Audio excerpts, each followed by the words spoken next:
Good morning. Today is the morning of January the 30th, 2020. Maybe we've communicated to you the calendar that we have, that we are put together, that we have and made available to you, that works with this aspect of individuals. In particular, the individual is named Ralph Waldo Emerson. Quotes from him in regard to inspiring within you a dream or your dream, building on that and speaking to you about how it is that you can bring about your dream for your life. The calendar we call the I Will Restore Plenty in 2020 calendar. And each month has a quote. It is either from Ralph Waldo Emerson, his particular item that is called either is the Oversoul, or perhaps his item on history. And it's speaking about something that will inspire you. And the encouragement is that you, me, all that have it, and many do, would think on this particular quote for every day of every month. So there are 12 different quotes. And you can actually go about the process of reading that quote each day and then writing in a journal something relative to that particular quote. And the aspect is also that you would write not only in regard to that quote, but your particular goals that you have for the year. And in particular, when you're writing for a day, for that week, for that month, for that year, 2020, in regard to what you're reading as far as that quote that you have meditated upon. And over the course of time, you will see how those quotes actually inspire thoughts and actions and bring about change in the life. So that's what the quotes are about. So these are good things for you. We want you to have one. You can email us and we'll send you the links. They're right on the website, I Will Restore. And they are the calendars for, they're called I Will Restore Plenty in 2020. They're calendars. There are 4 items, actually. There's a calendar, the Journal Master. The Journal Master deals with the aspect of actually knowing how to journal. Journaling is an important part of bringing about change in one's life, because you keep a record really of the steps that you have already taken, and then you also keep a record of the steps that you intend to take. And when we speak of steps that you have taken, what we're really talking about there, the first step is normally that you have an idea, or that you do thinking, or you have a desire, you have a goal. And so you're making sure that you're walking and talking and thinking, primarily thinking, walking and talking, thinking, talking and walking in regard to those particular dreams and aspirations that you have within you as far as your desires are concerned. And you're aligning your dreams, you're aligning your desires in regard to your thinking, you're aligning them in regard to your speaking, aligning them in regard to your doing. And so being, doing, having, that's the way to bring about change in one's life. And so there's the Journal Master, and then the journal, the Strategic Life Planner that is involved with that. And as we said, the calendars, all of these tools that are used in order to bring about change in the life. And if you want the link, you can email us at info@iwillrestore.com, and there we would also send that back to you and provide you with these particular ideas and tools and so much more. Honestly, to tell you the truth, this will be something, again, that is involved in bringing about change and growth and maturity and abundance and luxury and opulence in your life. plenty in the year 2020. This is not magic. This is not magic. We're not what we talk about. You snap your finger and something is actually done. That's what I call magic. This is scientific. This is you take one step and then the next step and then you take the next step and then you take the next step and you take the next step. That's what we call scientific, because it comes about that each time you take a step, you move forward step by step by step. That's scientific. And so there's a guaranteed end that comes about as a result of that. That's what we mean when we say scientific. That's what we mean when we say empirical research, all of these kinds of terms that I've become familiar with over the years. Now, I've entitled this particular presentation, Kobe's Development. The last few days, and you may have noticed that I personally have not really been doing a broadcast or anything like that, not only in regard to my own situation as far as study is concerned, as far as reading is concerned, as far as my own development is concerned. You may know, I may have mentioned that I am, even now, a student at Walden University, which is an online university. You can see that at walden.edu. The online walden.edu. You can go there. If you go there and take some of the courses that I've taken, I saw it recently where you can get a $4,000, I believe it is, a scholarship or a grant. If you take the set of courses that I'm working on, I'm doing a PhD in what is called industrial organizational psychology. I looked at the whole thing of the next 10 years, I believe it is, or maybe it's the next 8 years from now to 2028, as to what that's going to look like, what that field is going to look like, and it looks promising. An individual in this field, as a chief executive, as a psychologist working for an organization, all of these types of things would make basically that person can make hundreds of thousands of dollars. So it's a field and is taught at how it was one school I went to. I don't think they yet have a industrial organizational psychology program, but Walden University does. And it teaches that. That's why I'm in school right now doing my PhD. I'm right now working on my prospectus, getting that done, getting that approved. And then the next step is to do a proposal and go forth in regard to that. So that takes a little bit, if not a lot, of intense thinking.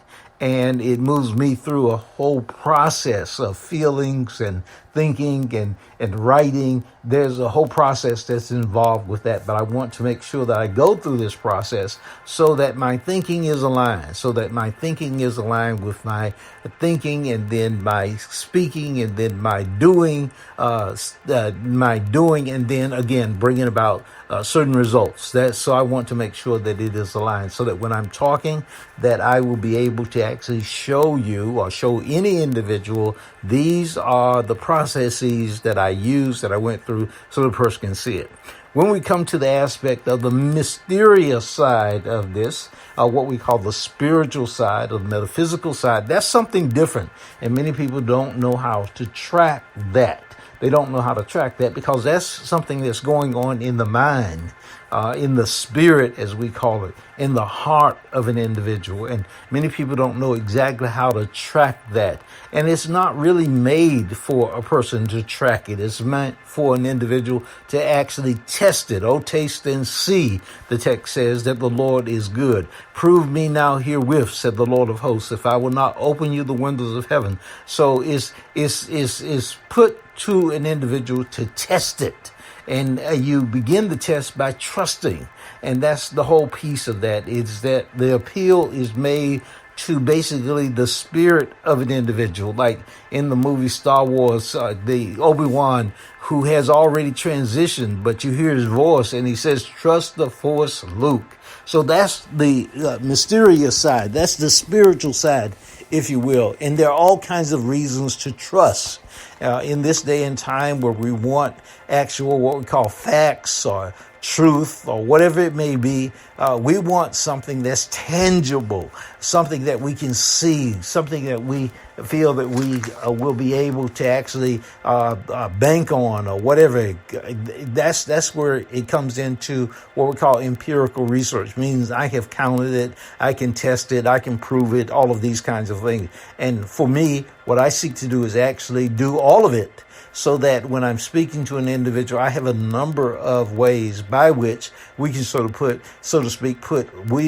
legs under the stool, so that we can actually say, well, you can trust this because blank, blank, blank. That would be the spiritual side. But also you can trust this because of blank, blank, blank. That would be the empirical side. So each one. And I think that I actually know that there have been individuals who've done this in the past. One of those individuals, William James, he wrote a book called, William James is called the father of psychology in the West. He wrote a book that was called The Variety of Religions. He was a psychologist, but yet he's speaking of religion. And then there was an individual called Carl Jung. Carl Jung had books that were called Psychological Types, A Man and His Symbols. He wrote with other individuals. All of these books, very thick books that he actually wrote. And there's another one called the Psychology of the Unconscious Mind, I believe it is, or the Psychology of the Unconscious. And all of these books are meant to help an individual to understand his or her own thinking processes. And so I read these books, I study these books, I study the Bible, study the Bhagavad Gita, study a number of ways by which, because people, millions of people, perhaps even billions of people, are going through this process of understanding their own thinking process. And what we want to be able to do, all of us want to be able to do, is to think in such a way that it brings about the life that we desire. And so I want to be able to assist individuals in the best way possible for them.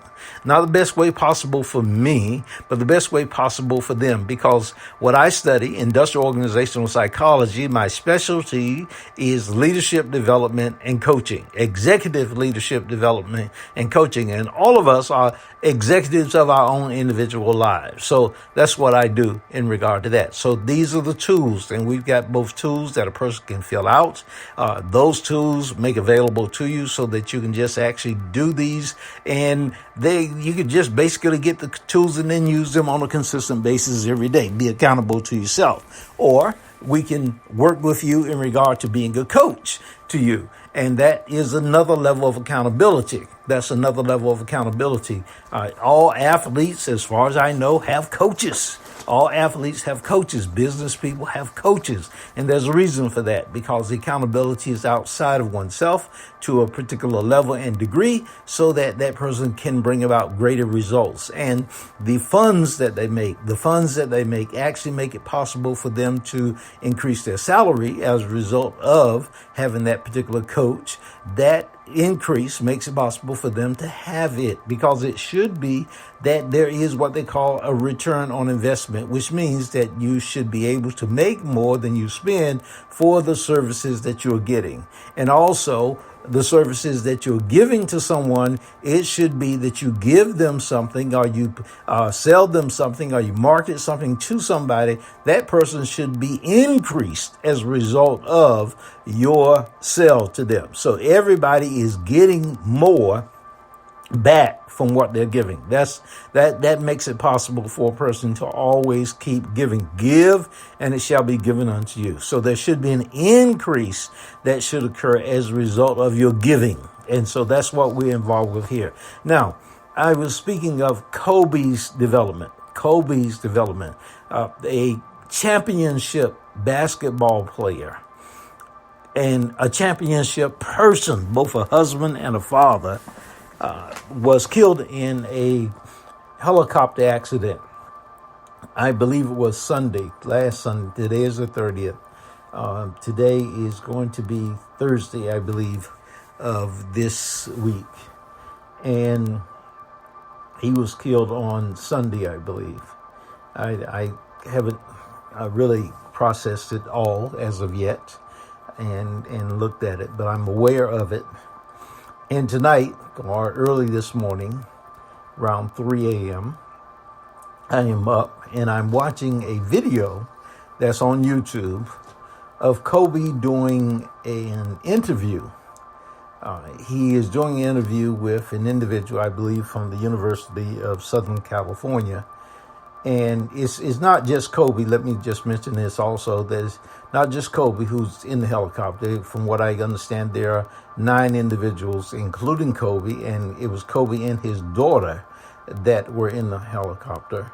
And then there was a coach and his wife, I believe. I won't pronounce the name so that I don't get it wrongly pronounced. But there were others that were in the helicopter as well. And we mourn their death. We mourn their death. But we also understand, as I teach and as I believe very much so, that when the eyes close, at some point, the eyes will open again. The eyes will open again. So there's a transition that is going on. So that's my conviction about life, that life is ultimately eternal because life is ultimately in God. And so, but there's a loss. There's a sense of loss. And I've been considering that because I've watched this individual play basketball. I've watched this individual as he came into the organization that he was in, which was the Lakers basketball team, as a young person. And now he is 20 plus years beyond that. And now he has transitioned into a new life of the unknown as far as we have. And it has affected me. He was a public person out front playing basketball and all of that, and lived his life in that way. And I was watching this particular presentation, and it fit right in with the way that I personally teach and what I talk about in regard to an individual and how they bring about change in their life. What did I mean by that? Because Kobe, as he is doing this particular interview, I don't know about other interviews. This is the first time I've actually seen the set of interviews I'm looking at regarding Kobe Bryant. But as he's doing this particular interview, somewhere around minute 11, he begins to talk about dreaming and how that as a young person, he dreamed of playing basketball. He dreamed of playing basketball. And he speaks of the relationship between dreaming, seeing himself in a dream, playing basketball, and then he moves to the aspect that he began to practice the moves that he had dreamed about in real life, if you want to call it that. And then he saw himself doing that in practice and then doing that in a game. Now get the relationship between the two, or between these items, because this is the same thing that happened in regard to the Williams sisters, Venus and Serena Williams. It's the same item that's here. It is also the same item that occurs when it comes to the aspect of developmental coaching, which is what I do in regard to that. It's the very same item.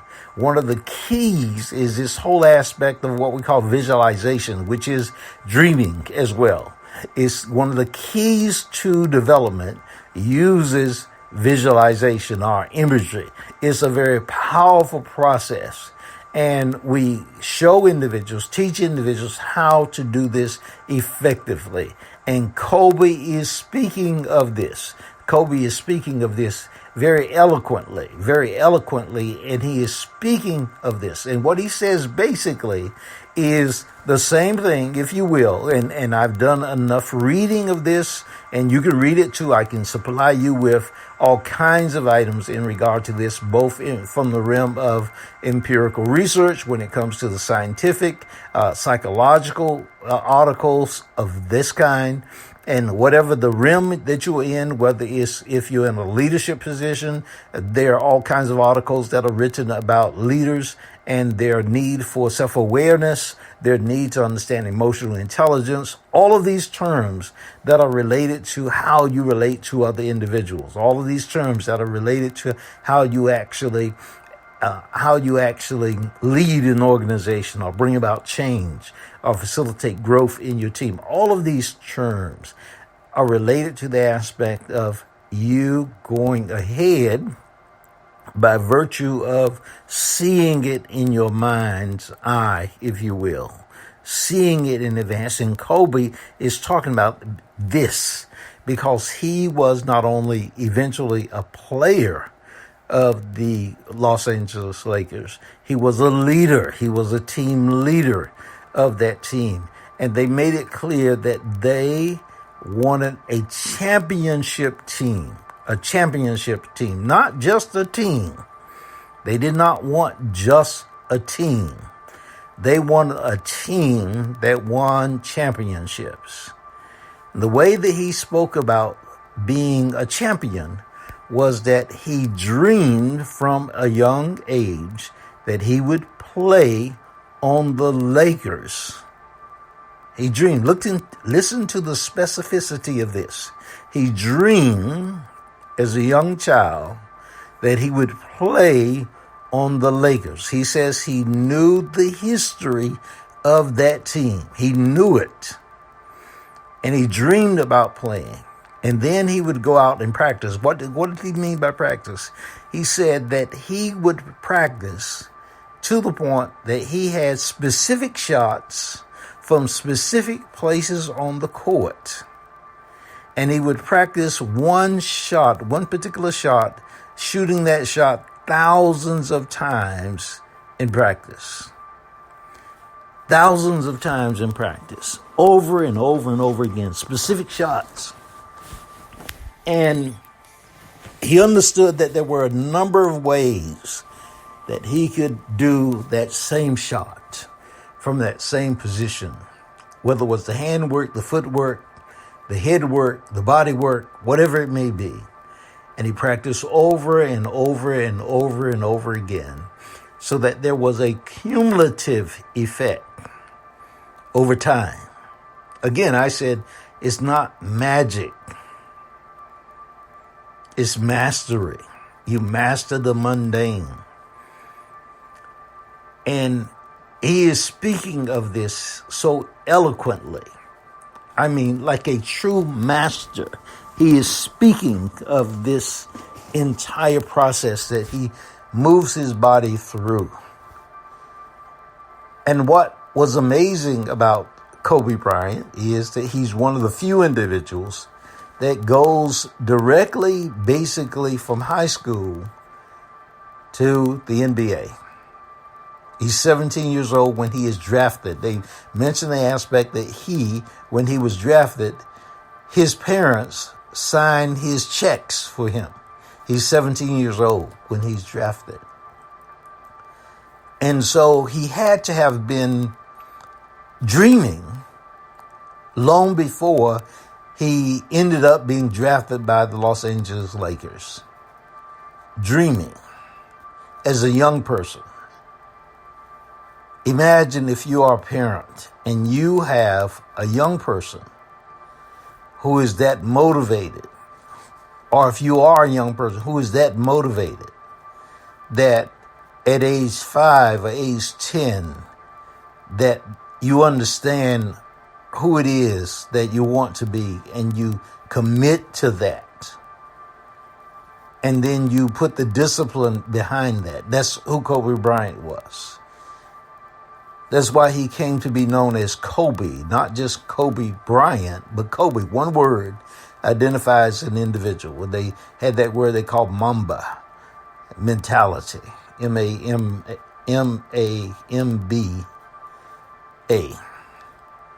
And that mentality spoke of the toughness of mind involved in what he was doing. He would see it in his dreams. He would play the dream over and over and over again in his mind. He would then practice, daily practice.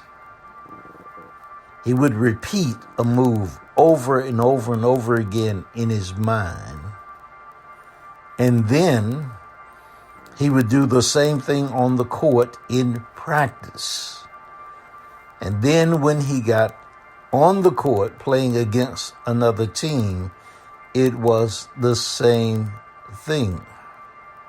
They made mention of the fact that Kobe Bryant was an individual. The history books records that Wilt Chamberlain, I believe it is, scored 100 points in a game. And Kobe Bryant scored 81 points in a game.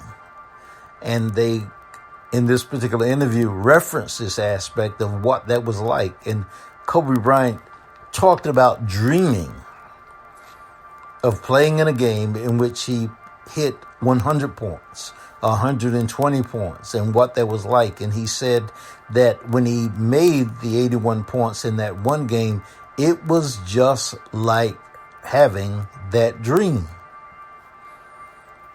These are all powerful statements. These are very powerful statements. Very powerful statements.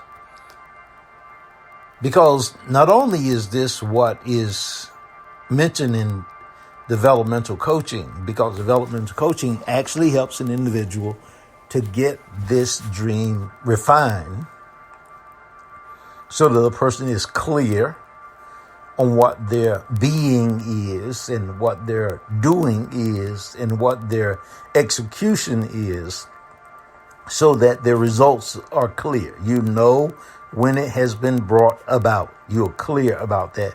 Whether that goal that you'll set is for a day, or whether it's for a week, or whether it's for a month, or whether it's for a year, or whether it's for 5 years, whatever it may be, you're clear about that. Because individuals have in mind sometimes that I did this all by myself. Well, that's wonderful. If what you're doing all by yourself and it's working for you, great.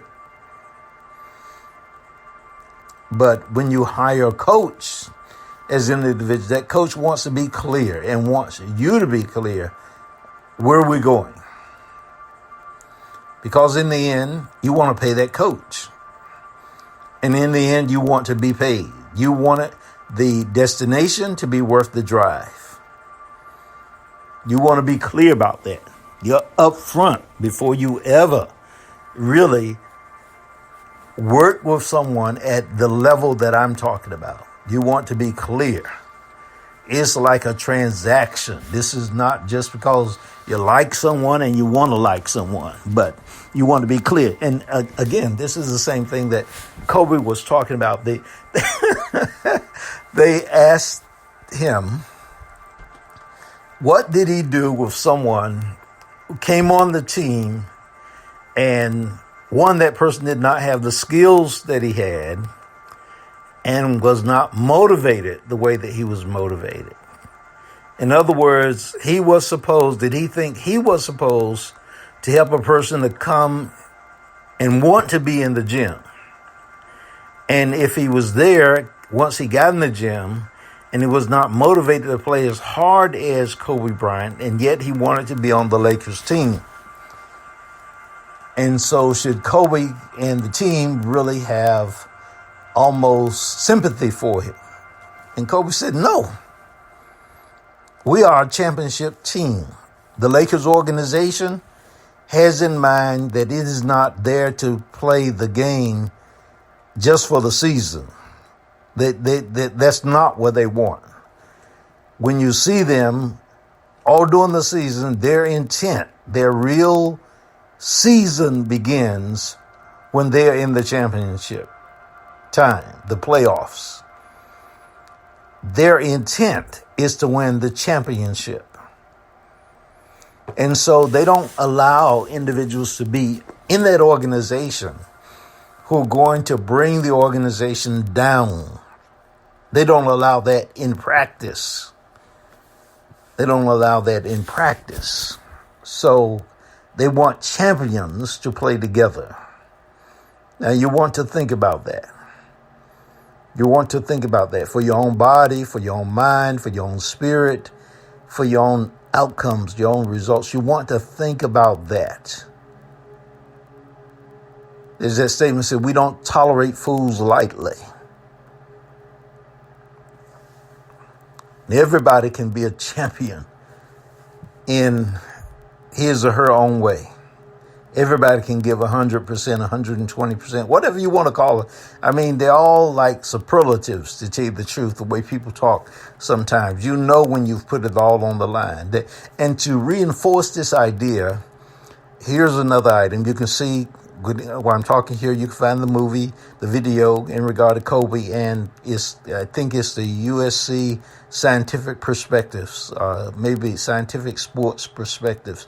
Again, if you send me a link, send me an email, info@iwillrestore.com, then I'll send you the link. I'll look for it and identify the specific video for you. It's a great video. But they mentioned a movie called Rudy. I had never heard of this movie, and Kobe said he saw it as a young person. I'd never heard of the movie. It's called Rudy, R-U-D-Y.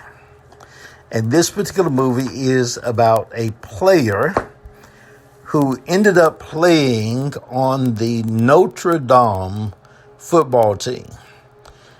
And it also deals with a young child who had a dream of playing on the Notre Dame football team. Now, if you're going to study this, then read this item.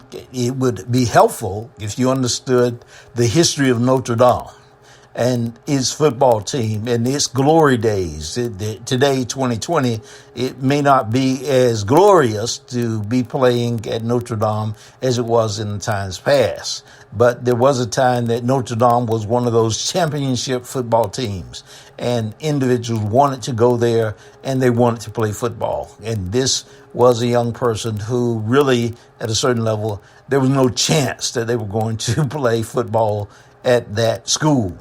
But they had a dream about playing football at that school.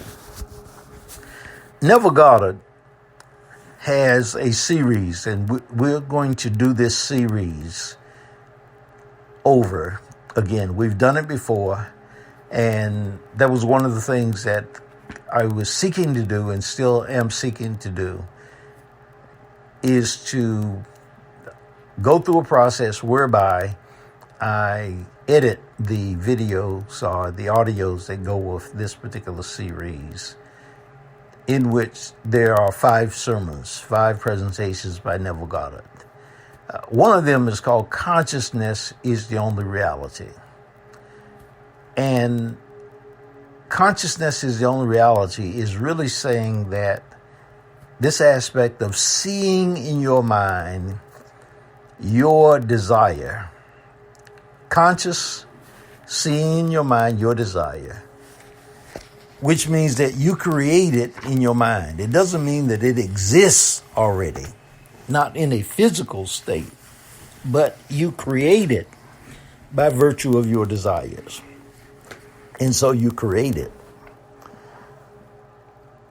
And as a result of creating it, you then bring it about in your mind. So I want you for a moment to just think for a moment, what it is to have a desire. I'm going to play a little bit of music here and just think for a moment what that is.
Now, you're thinking of your desire, what it is that you actually want in life. What do you want to bring about? What do you want to have to occur in your life? What is that? What do you want to occur? And consciousness is the only reality. And what Neville Goddard says is that you take one specific action out of all that is involved in bringing that about. One specific action in which you play a dominant role. You playing an active part. And that you imagine that particular action over and over again. It could be something as simple as a handshake. If you're a business person, you can imagine yourself shaking the hand of the person that you just entered into a contract with. That contract could be worth $10,000, $20,000, $50,000, $100,000, whatever you can imagine, and that you can feel in your imagination, you can feel that it's real. You can accept the reality of it as being something that's happening now. And you practice this imaginary step over and over and over again in your mind first, until you sense and you accept the realness of it, the realness of it, the realness of it. And they said that the mind cannot tell the difference between something that is real and something that is vividly imagined.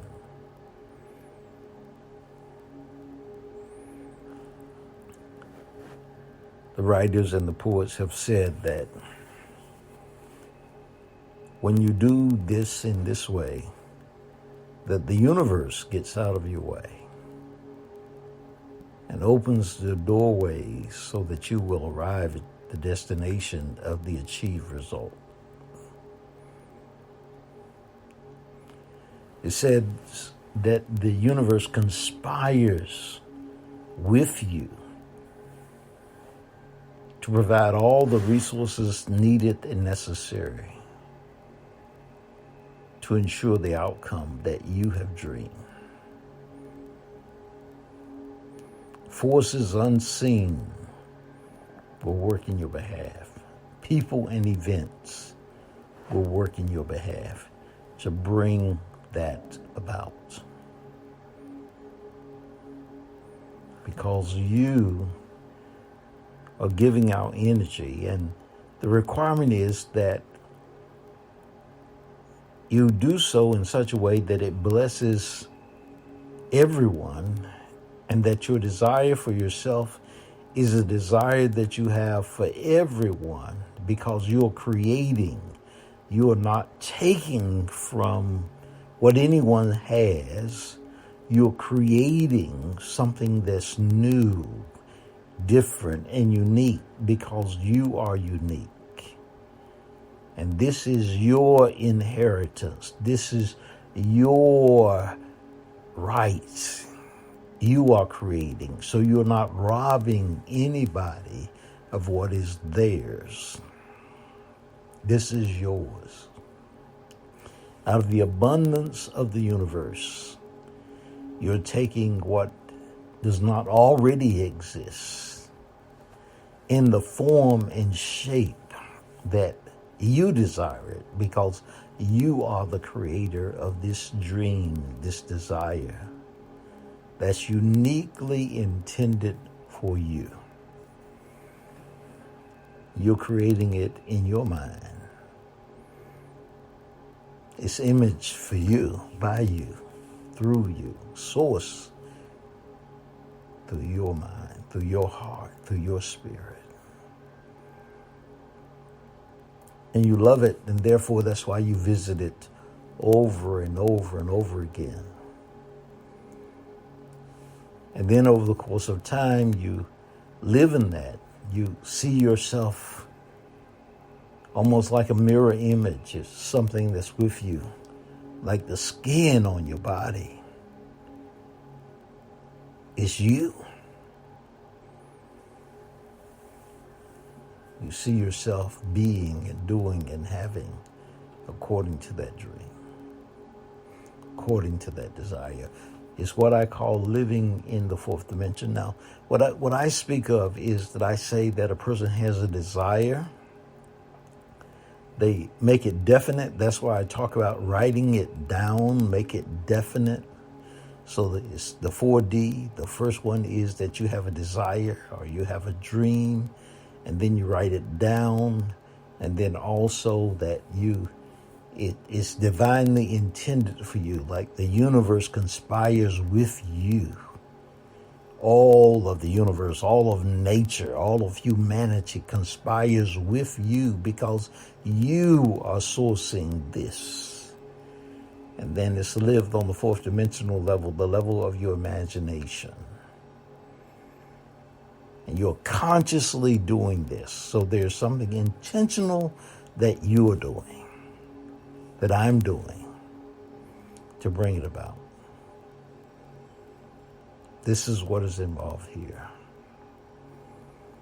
That's what Kobe Bryant did. That's his development. That's how Kobe became Kobe. That's how Kobe hits 81 points in a game. And he has shared it with us. That's his legacy that he shared with us. He's basically saying that this is a path that I took to become the person that I became. And he's saying it's so clear that you who know, now know because you're listening here, others are caught up in whether it's the grief, and there's a moment, there's a time and a place for that. As I said, I have gone through a process here myself, and grief is something that I at some point did not do, and I'll tell you that story on a later broadcast. But grief is important. Go through that, not only in regard to this individual, but any individual, any loss. There's a process of that. So I'm not dismissing that in any kind of way.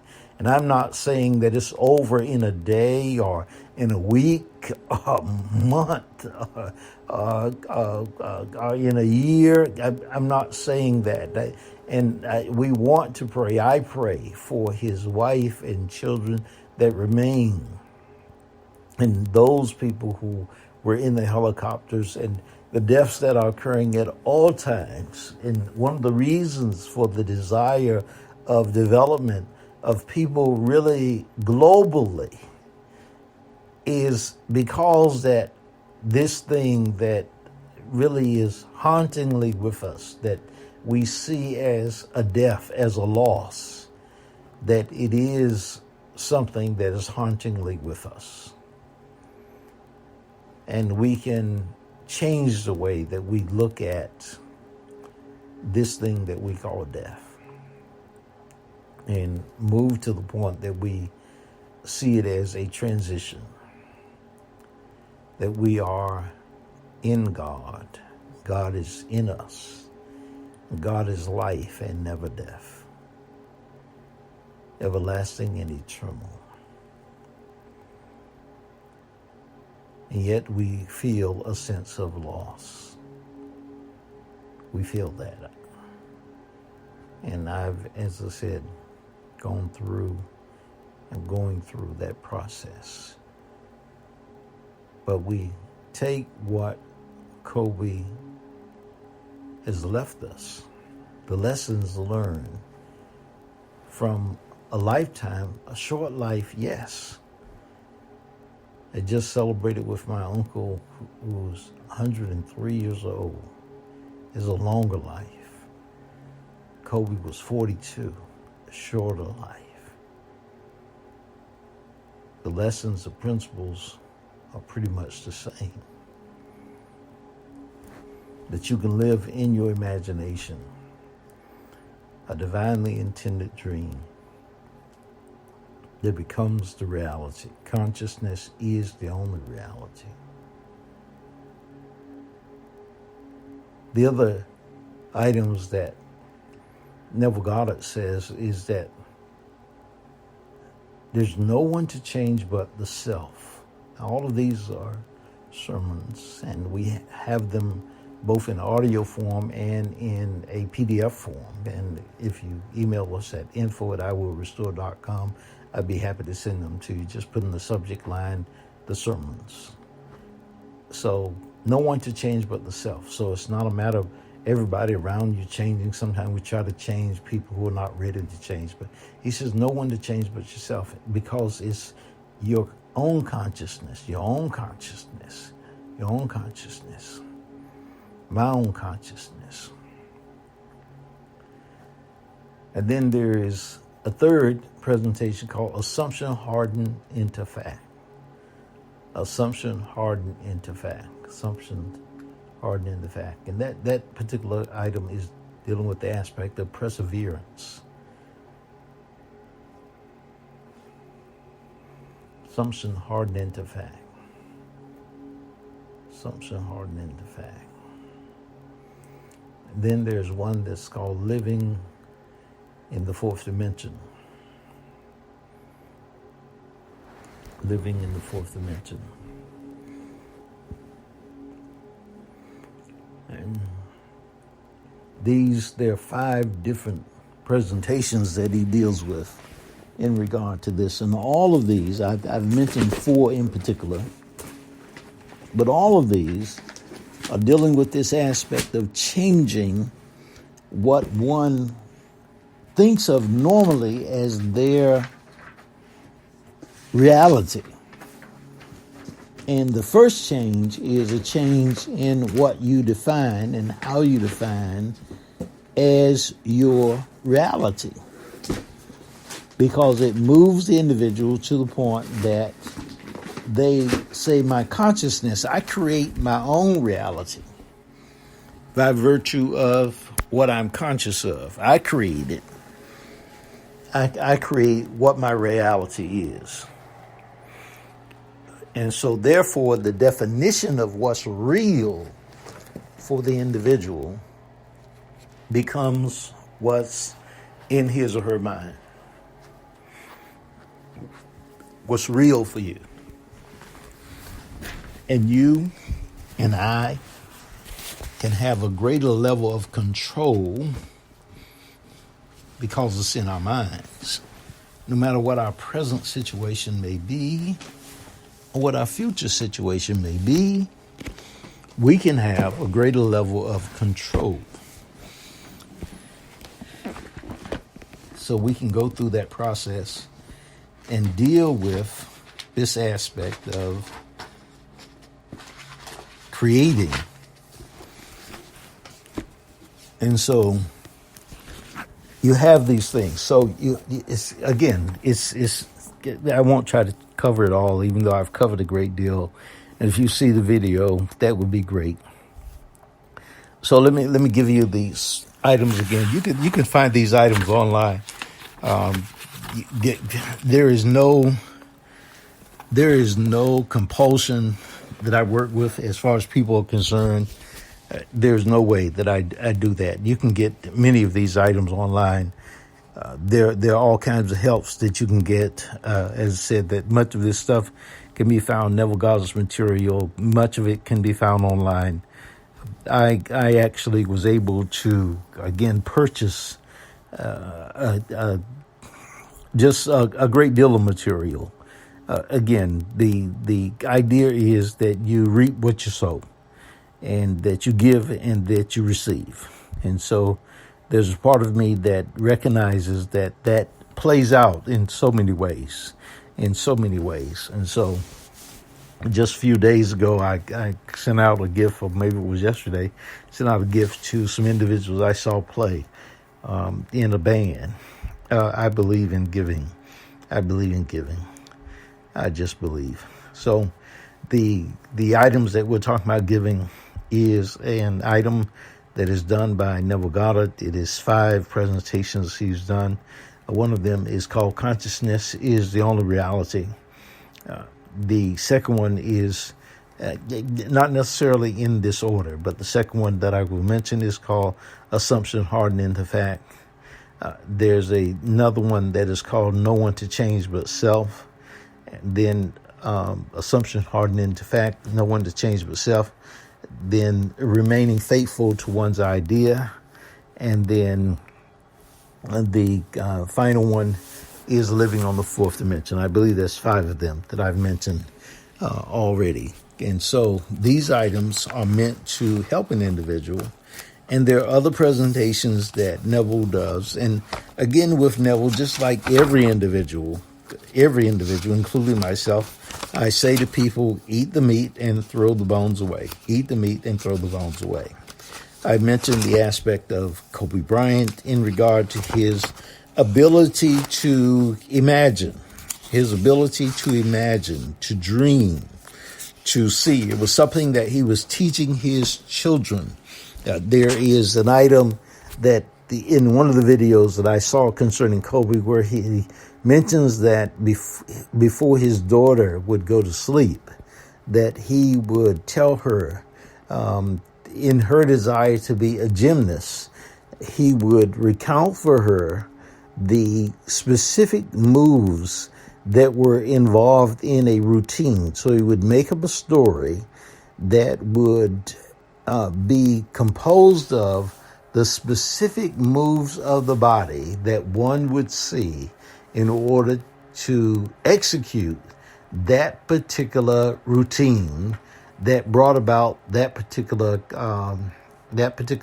outcome that the young lady wanted to actually participate in this gymnast routine that she wanted to participate in. And he would do that because, again, Neville Goddard teaches, not because he knew Neville Goddard, I'm not saying he did, but the principles are taught by not just by Neville Goddard, but by so many people. And imagination, Dr. Lee Polis was a sports psychologist. He worked with a number of teams and a number of players, all of those kinds of things. This was in the mid-1900s, so that whole piece in regard to that. But these individuals, and so Magic, Kobe Bryant actually is talking about something that's a principle. The use of your imagination, the use of visualization, all of these things, the dreaming process is what we're saying in regard to this. And so these things are written down. They're written down in a way that relates them to the biblical ideas. And that's what I'm talking about here. They can also be seen in what we call developmental coaching, which is coaching the individual to see and differently, or to perceive things differently, what we call perspective change or epistic change, where a person sees themselves from a different point of view, if you will, a different point of view. And so that whole piece of using your imagination in a particular way. So all of that, consciousness is the only reality, assumption hardened into fact, no one to change but self, then remaining faithful to your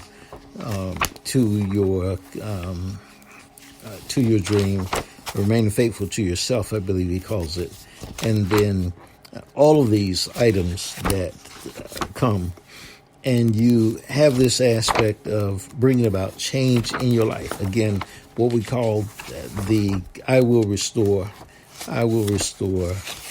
plenty in 2020. This is the year.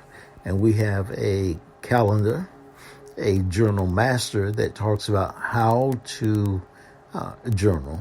And then there is an item, the planner, where you write down what your particular dreams and desires are. the Journal Master. It tells you how to journal in a positive way so that it supports your actual process of journaling, so that it leads you, helps you, assists you in such a way that you move forward toward your goals. And that can be like a coaching experience as well. And then the calendar has the intent of helping you by inspiring you with thoughts again, because that's the center. Thoughts again in regard to you reading something and then meditating on it and then writing it out in your journal, so that you actually are able to think a thought and then see how you come in that thought from day to day or from week to week, month to month. How you come at that thought and how the different thoughts that come in your mind on one particular idea over a period of time. And so all of those things are meant to assist you in this process of bringing about your I Will Restore Plenty in 2020. You have definite goals, what we call SMART goals, which means they're specific, they're measurable, they are achievable, they are realistic, and they are time-bound. We're talking about the year 2020.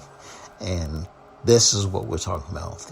info@iwillrestore.com, info@iwillrestore.com, and we'll get some things out to you and begin you working on this. We've got about 12 months to go, let's say 11 months to go in this year, and we want to make sure that it's a plenty year for you. Set some goals. Imagine those goals as already being achieved. Believe it, and let's work on it. Let's practice in our minds, and just dream a new dream. Take care. God bless you.